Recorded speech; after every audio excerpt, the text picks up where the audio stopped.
The Burning Wheel ******* The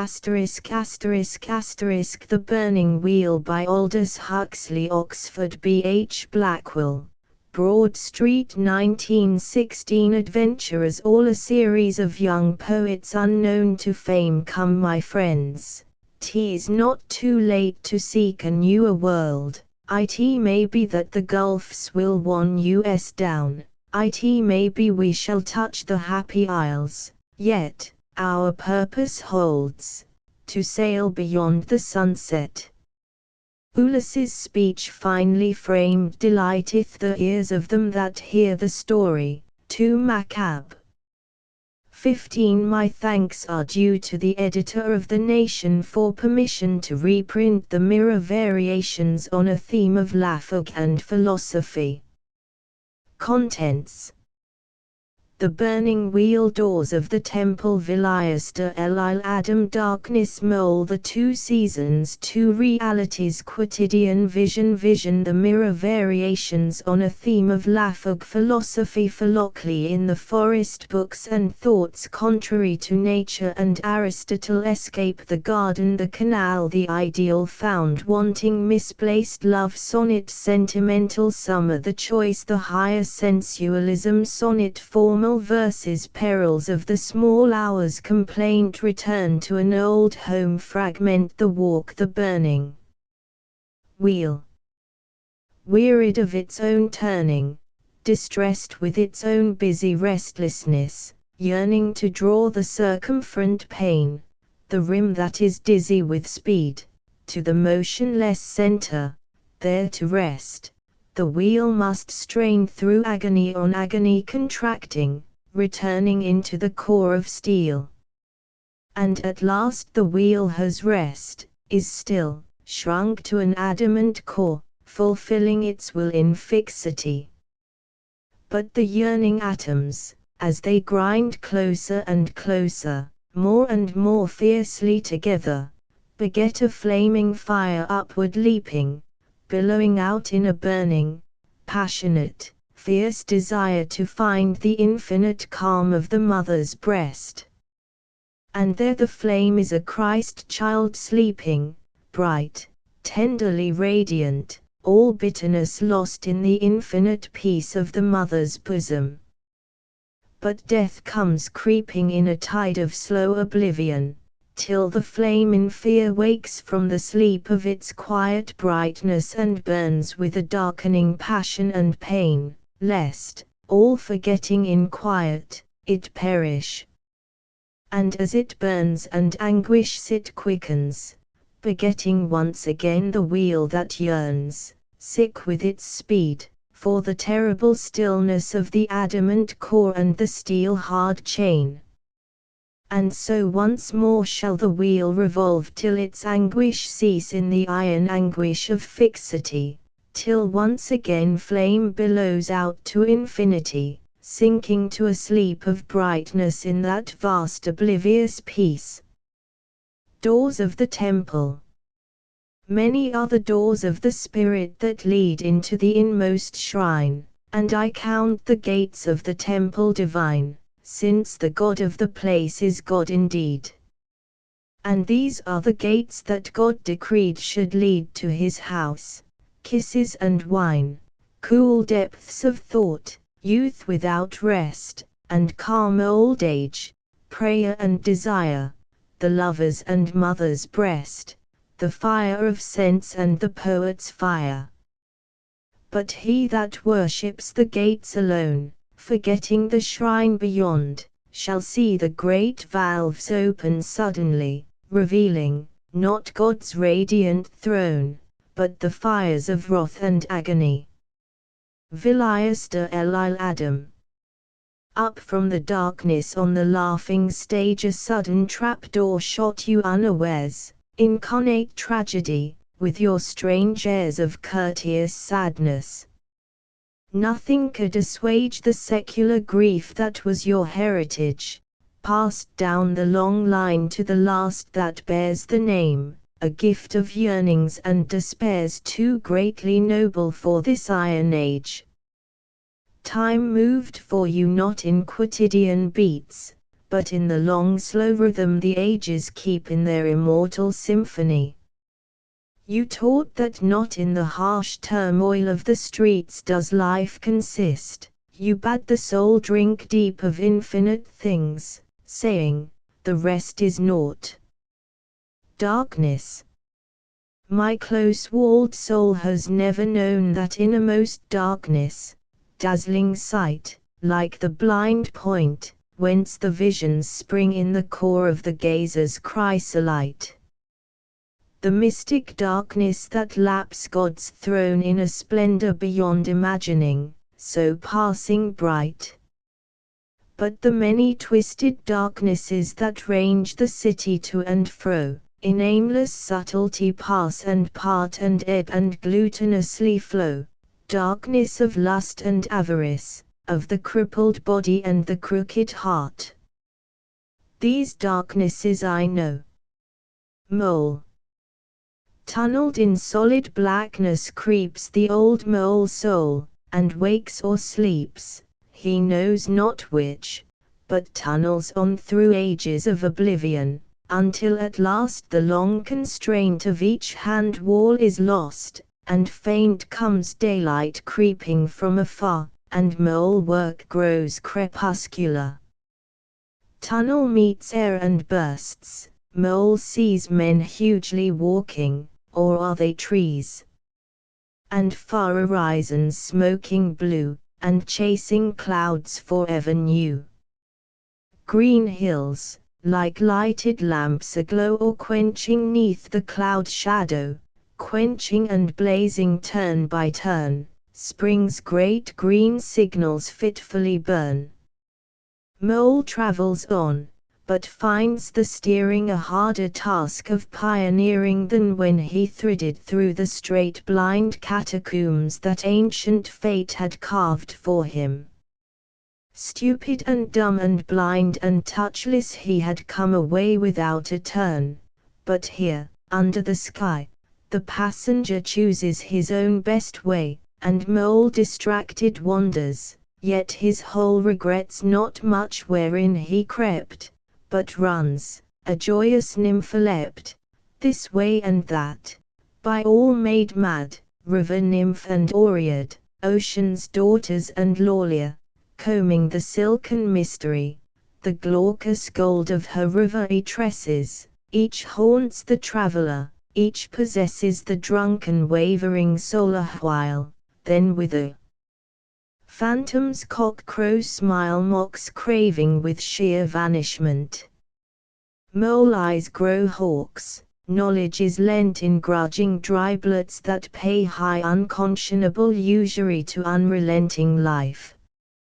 Mole learns to travel more secure, the turns of his long way less puzzling seem, and all those magic forms that gleam in airy invitation cheat less often than they did of old. The earth slopes upward, fold by fold of quiet hills that meet the gold serenity of western skies.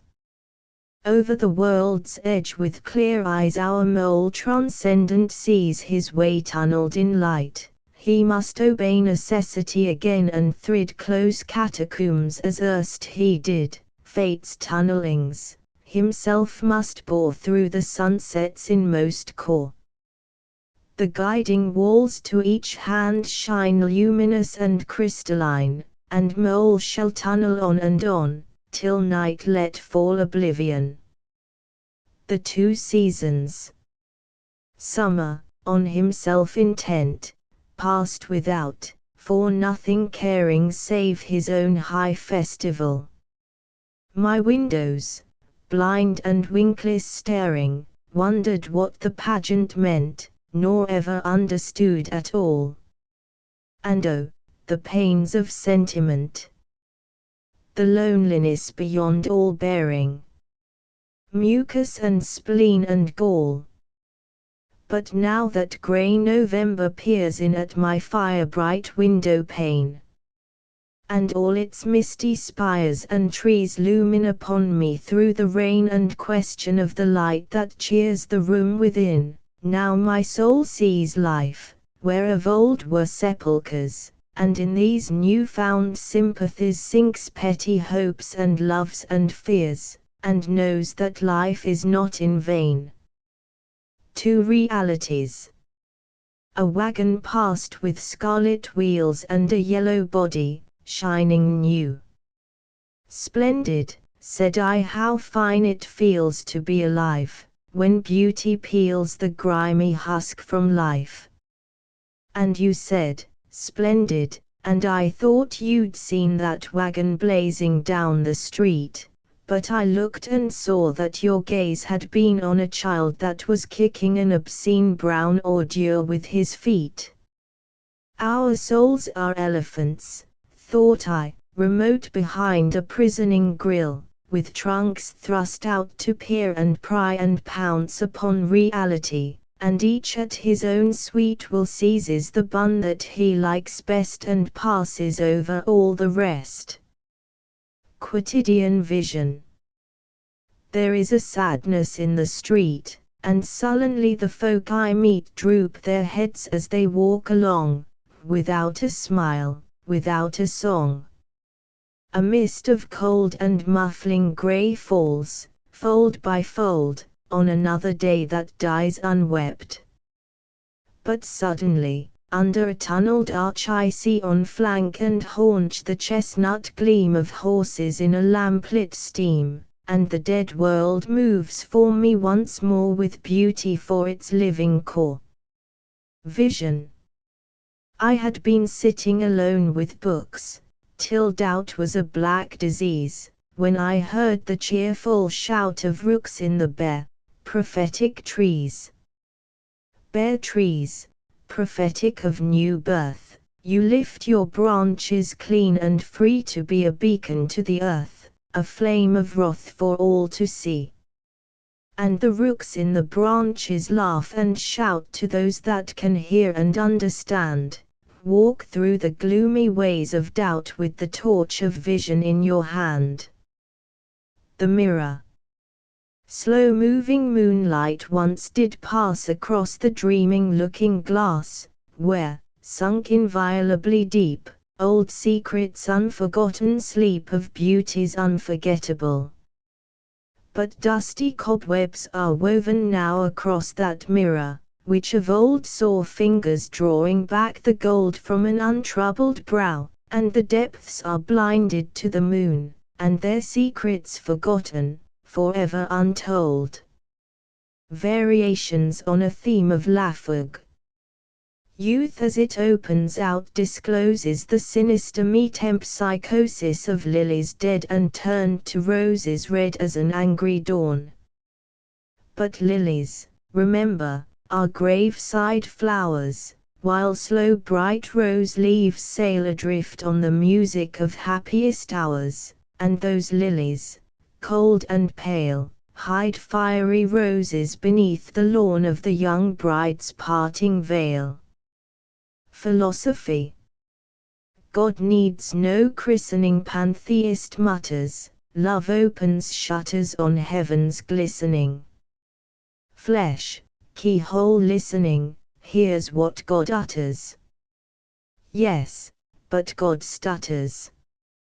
Philoclea in the forest.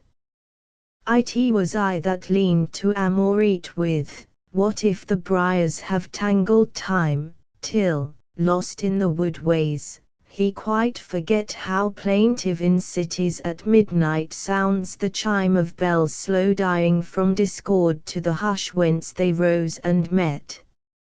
And in the forest we shall live free, free from the bondage that time has made to hedge our soul from its liberty.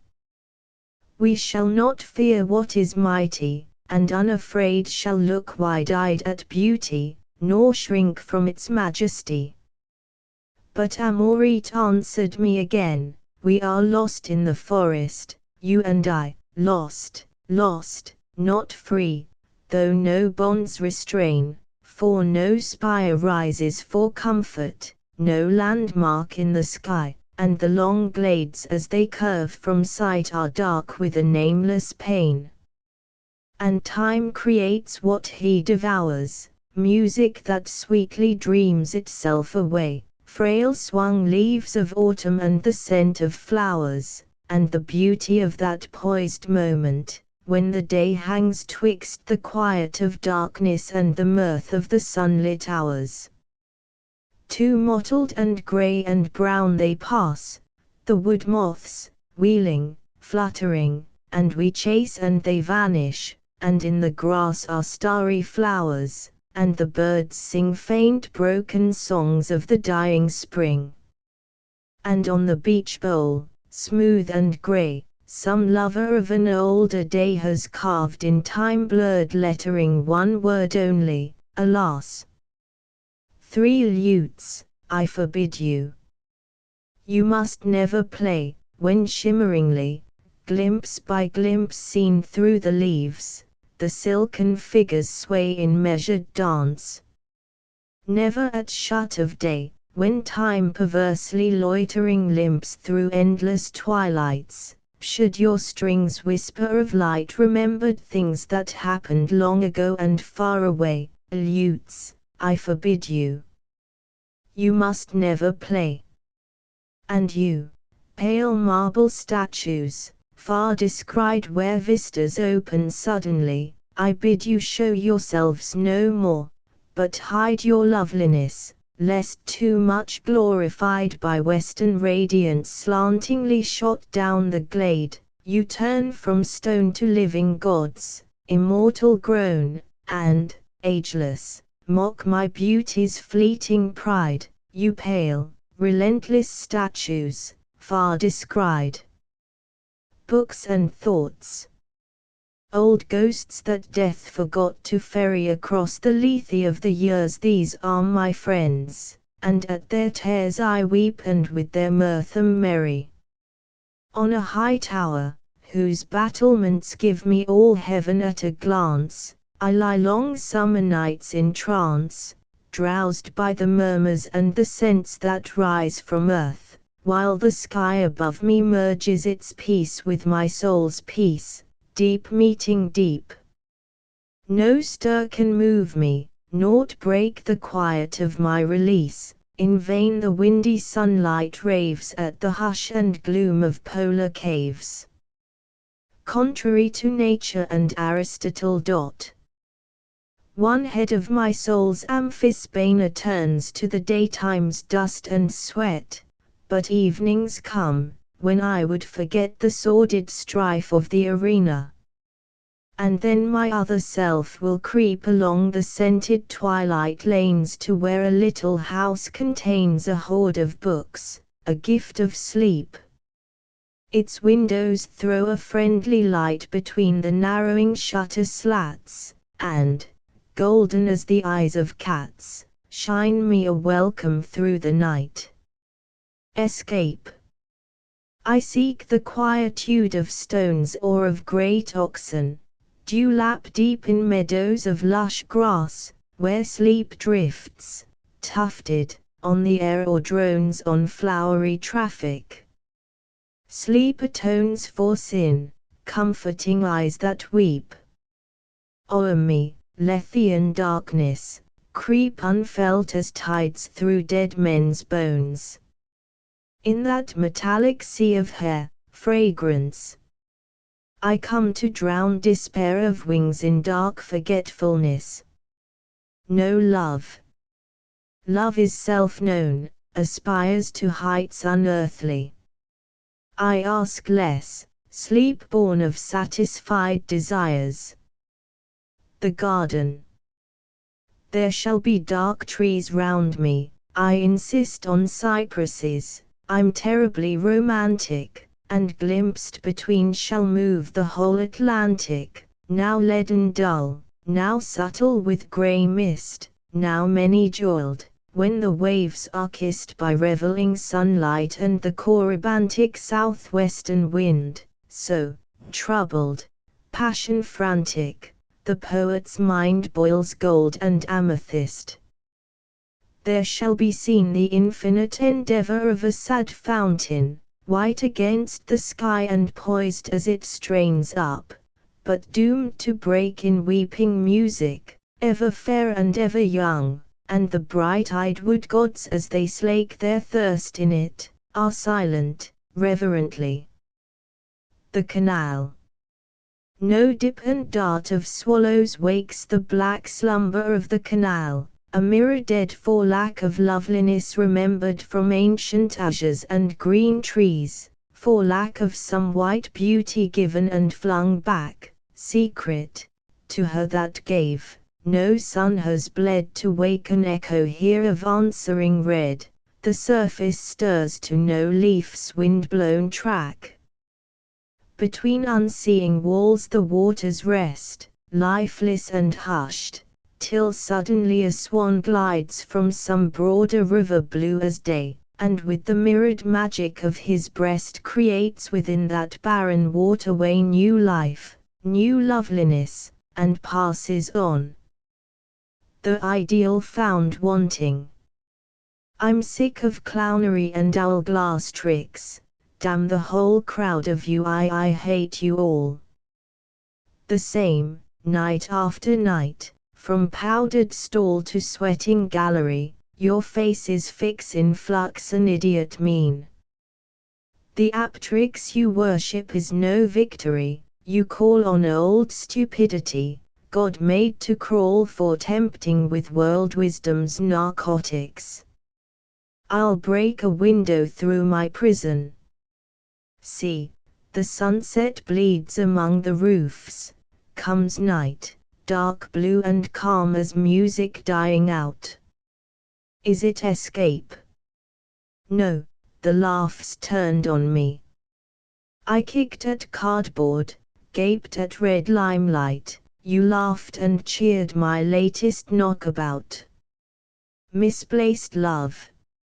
Red wine that slowly leaned and brimmed the shell of pearl, where lips had touched, as light and swift as naked petals of the rose adrift upon the lazy-luted ritornelle of summer bee song, laughing as they fell, gold memories, dream incense, childhood's gift, blue as the smoke that far horizons lift, tenuous as the wings of Ariel.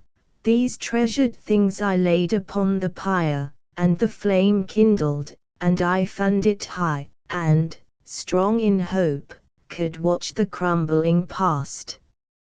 Eager I knelt before the waning fire, Phoenix, to greet thine immortality. But there was naught but ashes at the last. Sonnet. Were I to die, you'd break your heart, you say. Well, if it do but bend, I'm satisfied, bend and rebound, for hearts are temper tried, mild steel, not hardened, with the spring and play of excellent tough swords. It's not that way that you'll be perishing. But when I've died, when snap my light goes out, what will betide you, if the heartbreaks give you leave to stay? What will be left, I wonder, if you lose all that you gave me? All. A year or so out of a life, you say. But worlds, say I, of kisses timeless given in ecstasy that gave me real you. I die, you go with me. What's left? Limbs, clothes, a pair of shoes. Sentimental summer. The west has plucked its flowers and has thrown them fading on the night. Out of the sky's black depths there smiles a greeting from those eyes, where all the real, all I have ever known of the divine is held. And not alone do I stand here now, a presence seems to rise, your voice sounds near across my memories, and answering fingers brush against my own. Yes, it is you, for evening holds those strands of fire and darkness twined in one to make your loveliness a web of magic mesh, whose cross-weft harmony of soul and flesh shadows a thought or glows, when smiles awake, like sunlight passionate on southern lands. The choice. Comrade, now that you're merry and therefore true, say, where would you like to die and have your friend to bury what once was you? On the top of a hill with a peaceful view of country where all is still. Great God, not I. I'd lie in the street where two streams meet and there's noise enough to fill the outer ear, while within the brain can beat marches of death and life, glory and joy and fear, peace of the sort that moves and clash of strife and routs of armies fleeing. There would I shake myself clear out of the deep-set grooves of my sluggish being. The high essentialism. There's a church by a lake in Italy stands white on a hill against the sky. And a path of immemorial cobbles leads up and up, where the pilgrim hobbles past a score or so of neat reposaries, where you stop and breathe and tell your rosaries to the shrined terracotta mannequins, that expound with the liveliest quirks and grins known texts of scripture. But no long stay should the pilgrim make upon his way, but as means to the end these shrines stand here to guide to something holier, the church on the hilltop.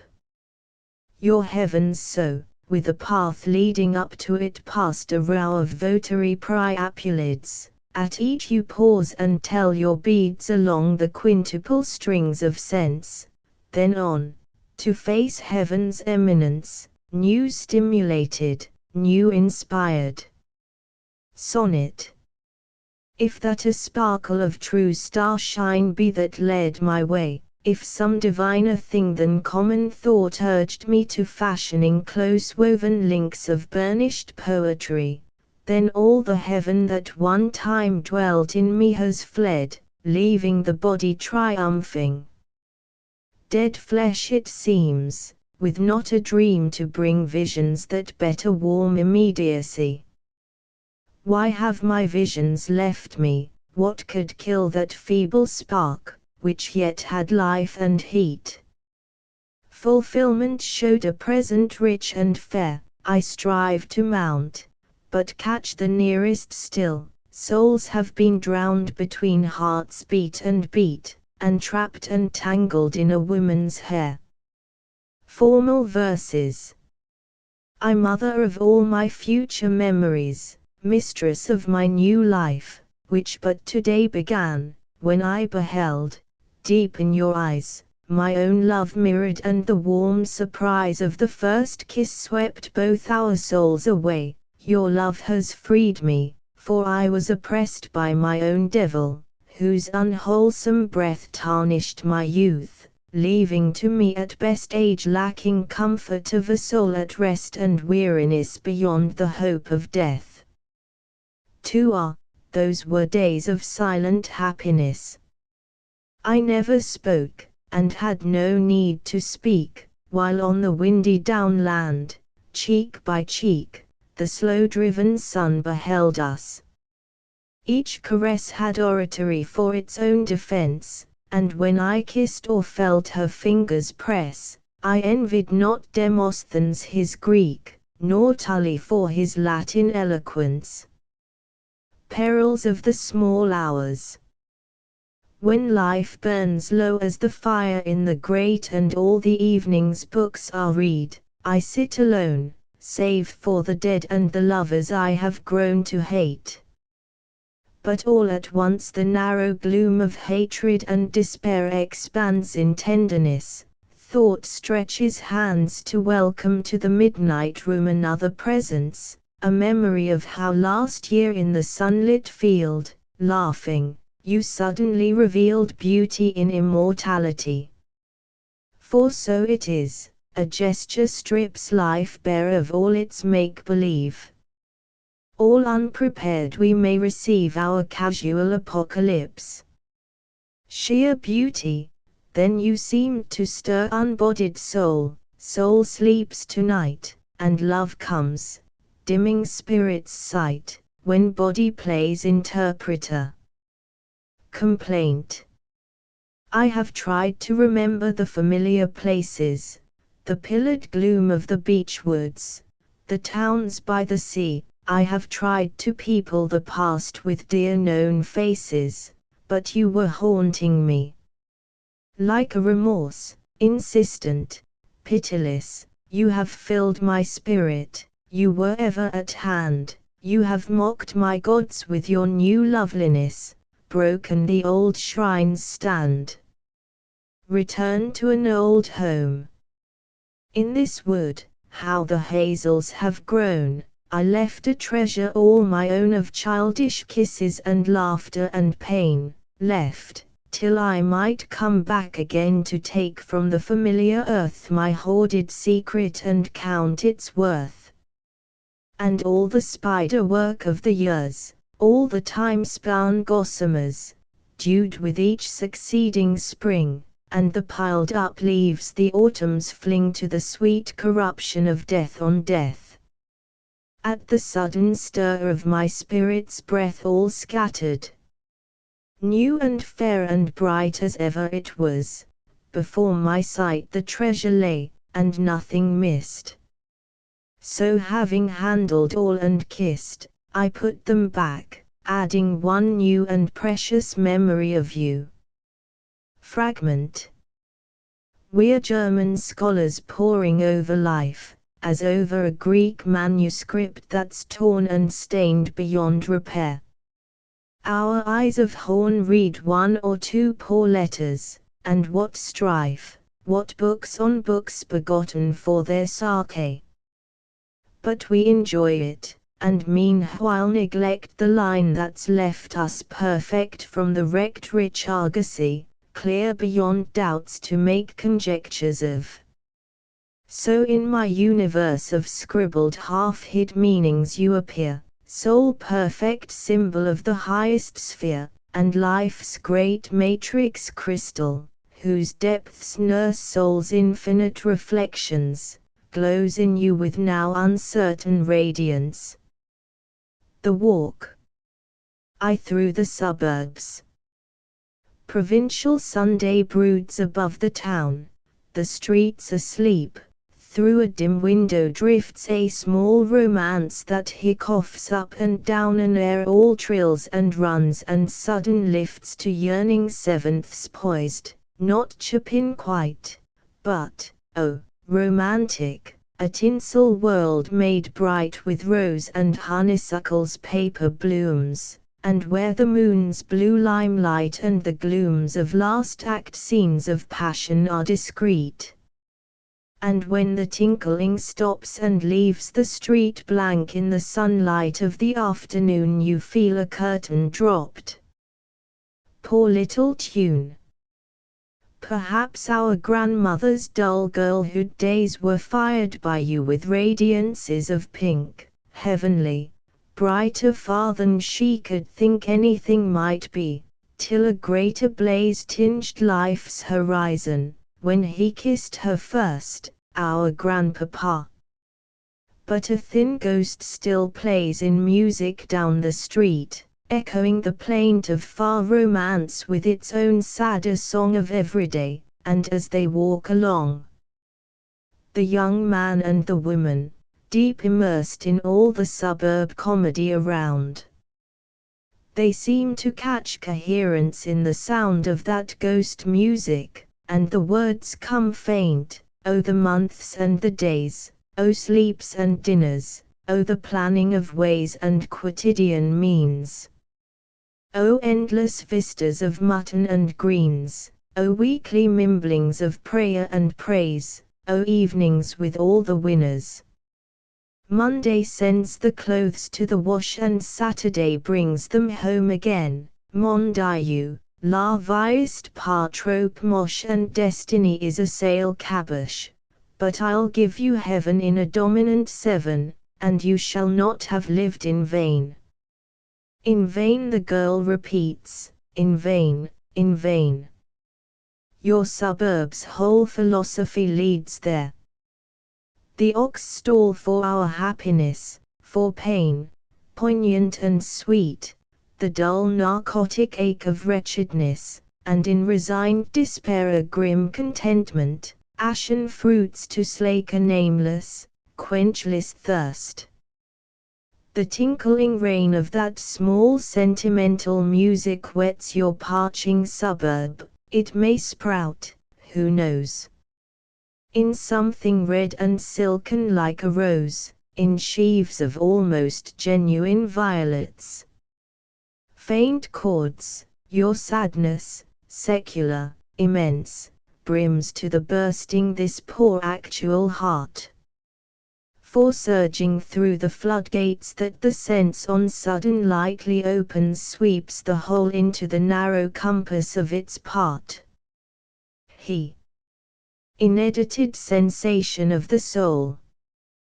You'd have us bless the hire purchase system, which now allows the poorest vampers to feel, as they abuse their piano's dampers, that angels have stooped down and kissed them with Ave Maries from the infinite. But poor old infinite's dead. Long live his heir, Lord here and now, for all the rest is windy nothingness, or at the best home-made chimera, bodied with despair, headed with formless, foolish hope. No, no. We live in verse, for all things rhyme with something out of space and time. But in the suburb here life needs must flow in journalistic prose. But we have set our faces towards the further hills, where yet the wind untainted and unbound may blow. To from the crest. So through the squalor, till the sky unfolds to right and left its fringes, penned no more, a thin canal, twixt shore and ugly shore of hovels, poured contiguous from the moulds of Gothic horror. Town is left at last, save for the tentacles that probe, a squat dun house or two, allotments, plot on plot of cabbage, jejune, ripe or past, checkering with sick yellow or verdigris the necropolitan ground, and neat paved ways that edge the road, the town's last nerves, and cease, as if in sudden shame, where hedges raise their dusty greenery on either hand. Their path mounts slowly up the hill, and, as they walk, to right and left expand the plain and the golden uplands and the blue faint smoke of distances that fade from view, and at their feet, remote and still, the city spreads itself. That glabrous dome that lifts itself so grand, there in the marish, is the omphalos, the navel, umbo, middle, central boss of the unique, sole, true cloud cuckoo land. Drowsy with Sunday bells and Sunday beer afoam in silver rumkins, there it basks, thinking of labor's past and future tasks and pondering on the end, forever near, yet ever distant as the rainbow's spring. For still in cuckoo land they are laboring, with hopes undamped and undiscouraged hearts, a little musty, but superb, they sit, piecing a god together bit by bit out of the chaos of his sundered parts. Unmoved, nay pitying, they view the grins and lewd grimaces of the folk that jeer. The vulgar herd, gross monster at the best, obscenum mobile, the uttermost sphere, alas, too much the mover of the rest, though they turn sun gates to its widder shins. And in some 500,000 years perhaps God may at last be made, a new, true Pan, an Isis templed in the soul of man, an Aphrodite with her 1,000 paps streaming eternal wisdom. Yes, and man's vessel, all pavilioned out with silk and flags in the fair wind astream, shall make the port at last, with a great shout ringing from all her decks, and rocking there shall dream forever, and dream true, calm in those roads as lovers' souls at evening, when they swim between the despairing sunset and the dim blue memories of mountains lost to sight but, like half-fancied, half-remembered episodes of childhood, guessed at through the veils of night. And the worn sailors at the mast who heard the first far bells and knew the sound for home, who marked the landweeds and the sun-stained foam and through the storm blast saw a wildered bird seek refuge at the masthead, these at last shall earn due praise when all the hubbub's past, and cuckoo-landers not a few shall prove. You have fast closed the temple gates, you stand without in the noontide's glow, but the innermost darkness, where God waits, you do not know, you cannot know. Asterisk asterisk asterisk end of the Project Gutenberg ebook The Burning Wheel asterisk asterisk asterisk updated editions will replace the previous one, the old editions will be renamed. Creating the works from print editions not protected by U.S. copyright law means that no one owns a United States copyright in these works, so the Foundation, and you, can copy and distribute it in the United States without permission and without paying copyright royalties. Special rules, set forth in the general terms of use part of this license, apply to copying and distributing Project Gutenberg trademark symbol electronic works to protect the Project Gutenberg trademark symbol concept and trademark. Project Gutenberg is a registered trademark, and may not be used if you charge for an ebook, except by following the terms of the trademark license, including paying royalties for use of the Project Gutenberg trademark. If you do not charge anything for copies of this ebook, complying with the trademark license is very easy. You may use this ebook for nearly any purpose such as creation of derivative works, reports, performances and research. Project Gutenberg ebooks may be modified and printed and given away. You may do practically anything in the United States with ebooks not protected by U.S. copyright law. Redistribution is subject to the trademark license, especially commercial redistribution. Start. Full license. The full Project Gutenberg license. Please read this before you distribute or use this work to protect the Project Gutenberg trademark symbol mission of promoting the free distribution of electronic works, by using or distributing this work, or any other work associated in any way with the phrase Project Gutenberg. You agree to comply with all the terms of the full Project Gutenberg trademark symbol license available with this file or online at www.gutenberg.org/license. Section 1. General Terms of Use and Redistributing Project Gutenberg Trademark Symbol Electronic Works 1.0.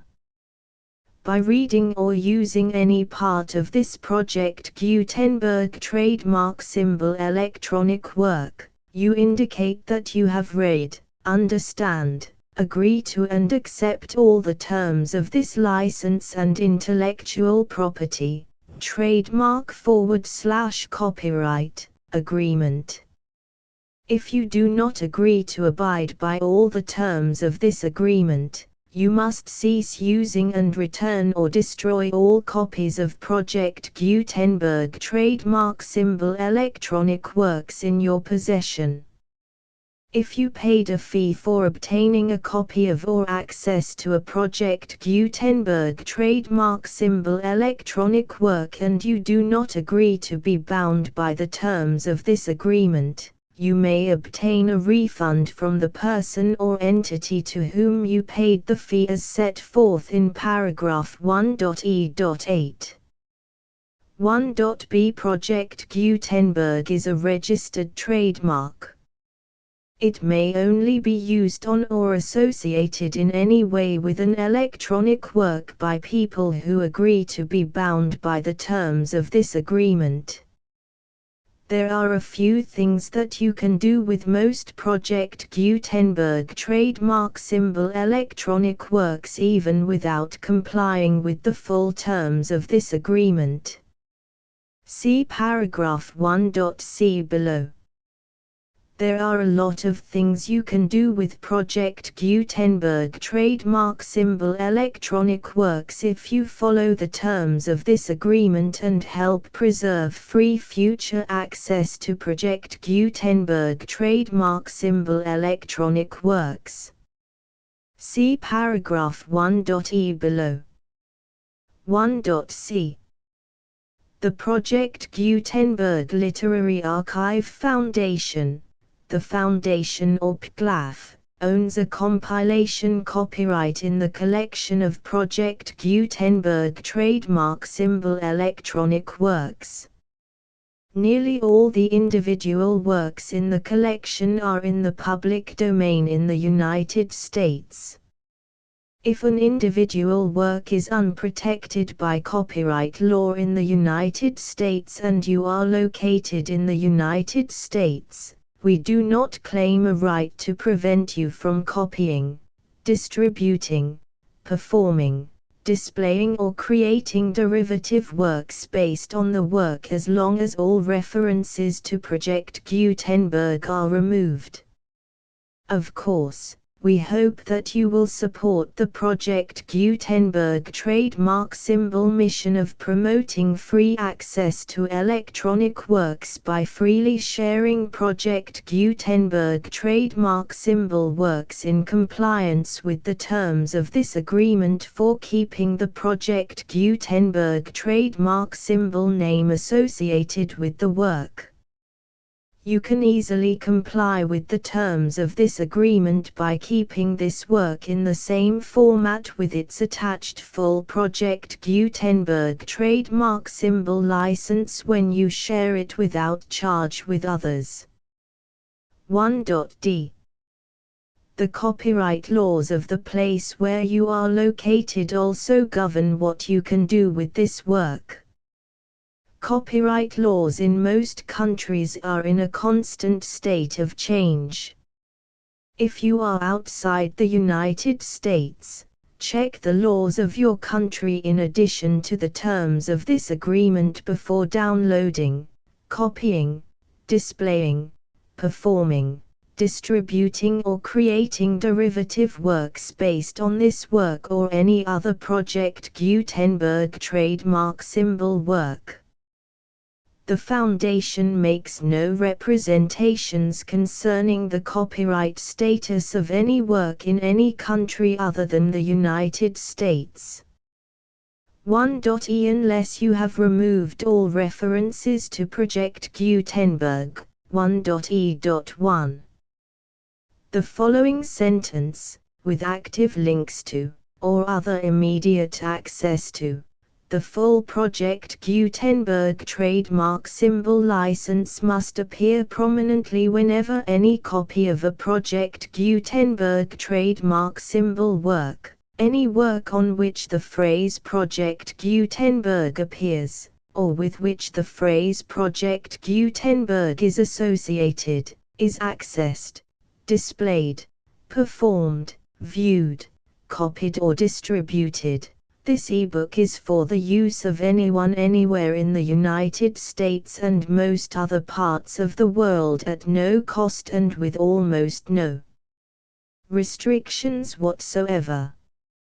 You may copy it, give it away or reuse it under the terms of the Project Gutenberg license included with this ebook or online at www.gutenberg.org. If you are not located in the United States, you will have to check the laws of the country where you are located before using this ebook. 1.e.2 If an individual Project Gutenberg trademark symbol electronic work is derived from texts not protected by U.S. copyright law, does not contain a notice indicating that it is posted with permission of the copyright holder, the work can be copied and distributed to anyone in the United States without paying any fees or charges. If you are redistributing or providing access to a work with the phrase Project Gutenberg associated with or appearing on the work, you must comply either with the requirements of paragraphs 1.e.1 through 1.e.7 or obtain permission for the use of the work and the Project Gutenberg trademark symbol trademark as set forth in paragraphs 1.e.8 or 1.e.9. 1.e.3 If an individual Project Gutenberg trademark symbol electronic work is posted with the permission of the copyright holder, your use and distribution must comply with both paragraphs 1.e.1 through 1.e.7 and any additional terms imposed by the copyright holder. Additional terms will be linked to the Project Gutenberg trademark symbol license for all works posted with the permission of the copyright holder found at the beginning of this work. 1.e.4 Do not unlink or detach or remove the full Project Gutenberg trademark symbol license terms from this work, or any files containing a part of this work or any other work associated with Project Gutenberg trademark symbol.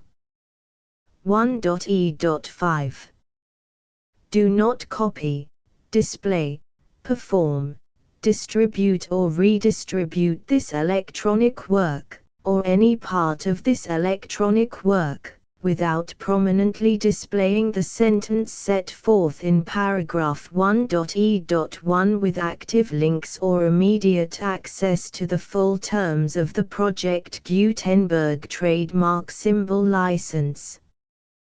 1.e.6 You may convert to and distribute this work in any binary, compressed, marked up, non-proprietary or proprietary form, including any word processing or hypertext form. However, if you provide access to or distribute copies of a Project Gutenberg trademark symbol work in a format other than plain vanilla ASCII or other format used in the official version posted on the official Project Gutenberg trademark symbol website, www.gutenberg.org, you must, at no additional cost, fee or expense to the user, provide a copy, a means of exporting a copy, or a means of obtaining a copy upon request, of the work in its original plain vanilla ASCII or other form. Any alternate format must include the full Project Gutenberg trademark symbol license as specified in paragraph 1.e.1. 1.e.7 Do not charge a fee for access to, viewing, displaying, performing, copying or distributing any Project Gutenberg trademark symbol works unless you comply with paragraph 1.e.8 or 1.e.9. 1.e.8 You may charge a reasonable fee for copies of or providing access to or distributing Project Gutenberg trademark symbol electronic works provided that You pay a royalty fee of 20% of the gross profits you derive from the use of Project Gutenberg trademark symbol works calculated using the method you already use to calculate your applicable taxes. The fee is owed to the owner of the Project Gutenberg trademark symbol trademark, but he has agreed to donate royalties under this paragraph to the Project Gutenberg Literary Archive Foundation. Royalty payments must be paid within 60 days following each date on which you prepare, or are legally required to prepare, your periodic tax returns. Royalty payments should be clearly marked as such and sent to the Project Gutenberg Literary Archive Foundation at the address specified in Section 4, Information about donations to the Project Gutenberg Literary Archive Foundation. You provide a full refund of any money paid by a user who notifies you in writing, or by email, within 30 days of receipt that he does not agree to the terms of the full Project Gutenberg trademark symbol license. You must require such a user to return or destroy all copies of the works possessed in a physical medium and discontinue all use of and all access to other copies of Project Gutenberg trademark symbol works. You provide, in accordance with paragraph 1.f.3, a full refund of any money paid for a work or a replacement copy, if a defect in the electronic work is discovered and reported to you within 90 days of receipt of the work. You comply with all other terms of this agreement for free distribution of Project Gutenberg trademark symbol works. 1.e.9.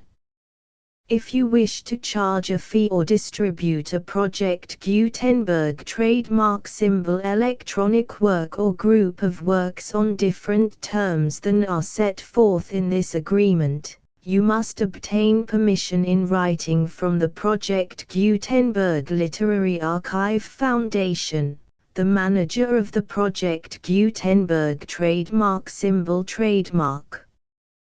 Contact the Foundation as set forth in Section 3 below.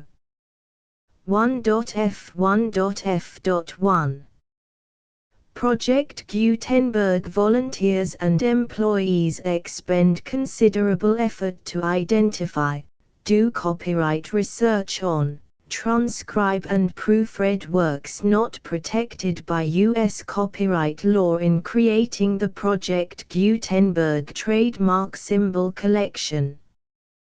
Despite these efforts, Project Gutenberg trademark symbol electronic works, and the medium on which they may be stored, may contain defects such as, but not limited to, incomplete, inaccurate or corrupt data, transcription errors, a copyright or other intellectual property infringement, a defective or damaged disk or other medium, a computer virus, or computer codes that damage or cannot be read by your equipment.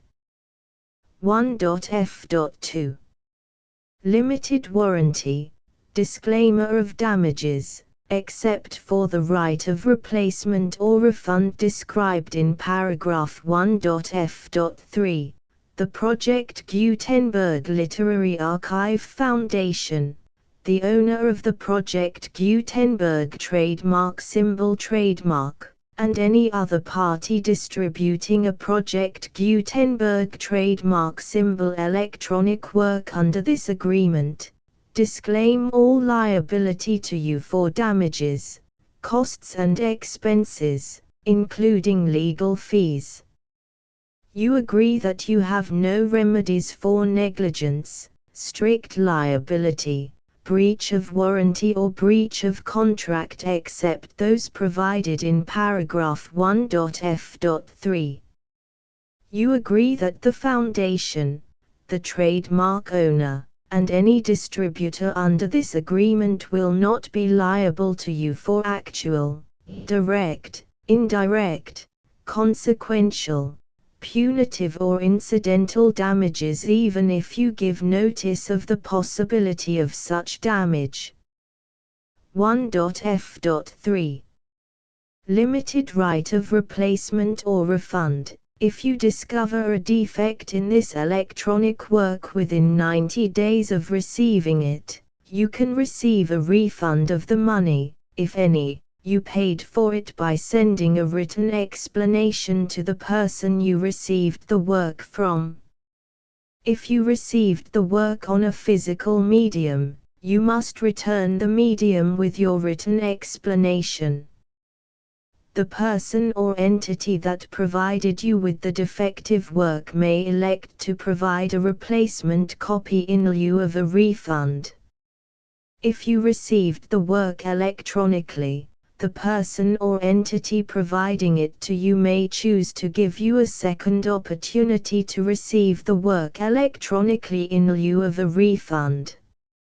If the second copy is also defective, you may demand a refund in writing without further opportunities to fix the problem.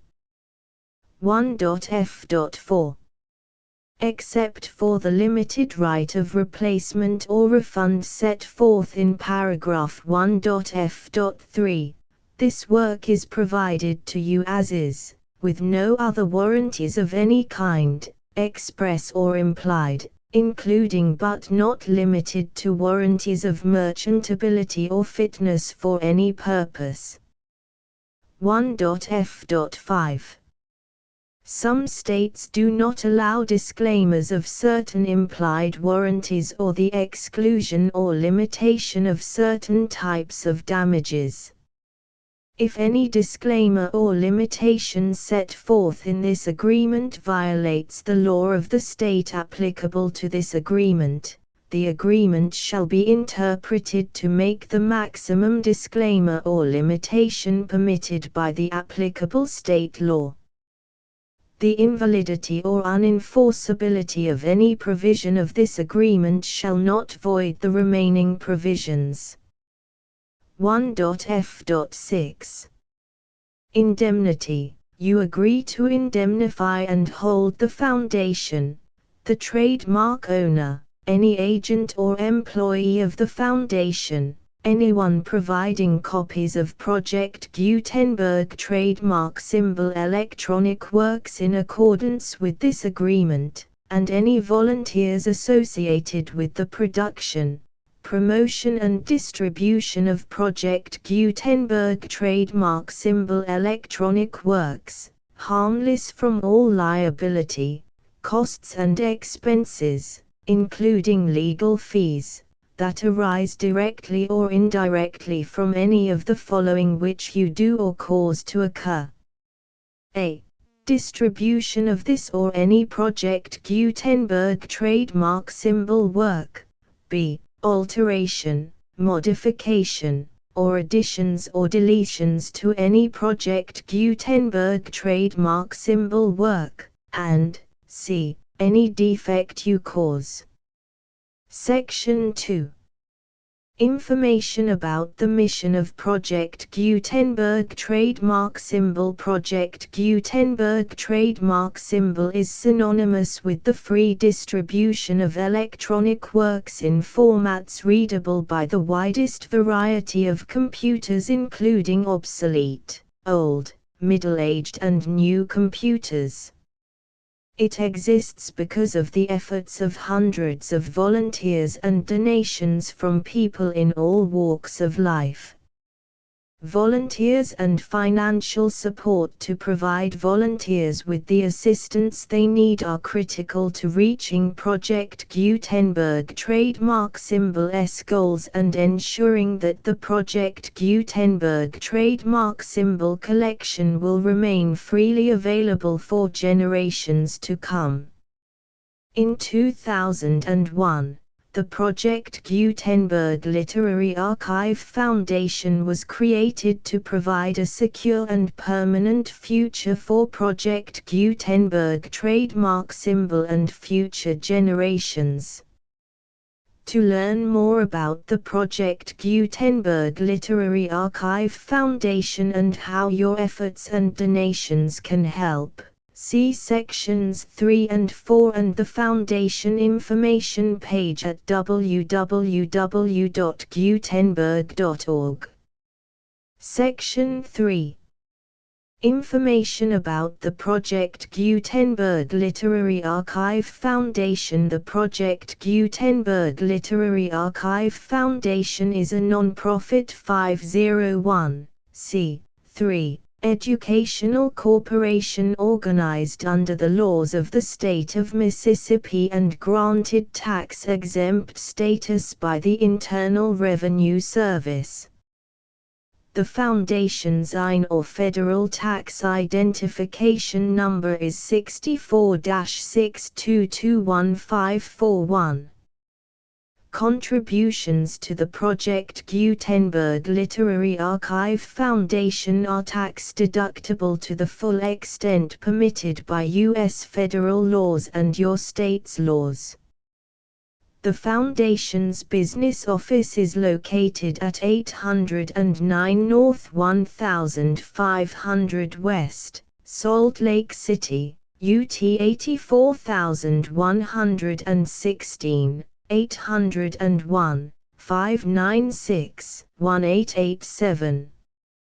Email contact links and up-to-date contact information can be found at the Foundation's website and official page at www.gutenberg.org/contact section 4.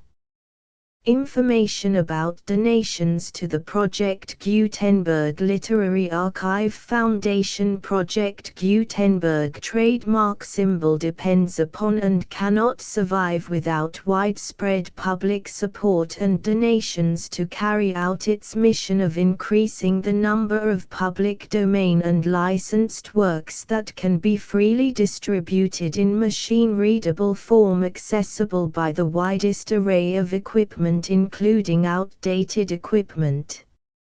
Many small donations, $1 to $5,000, are particularly important to maintaining tax-exempt status with the IRS.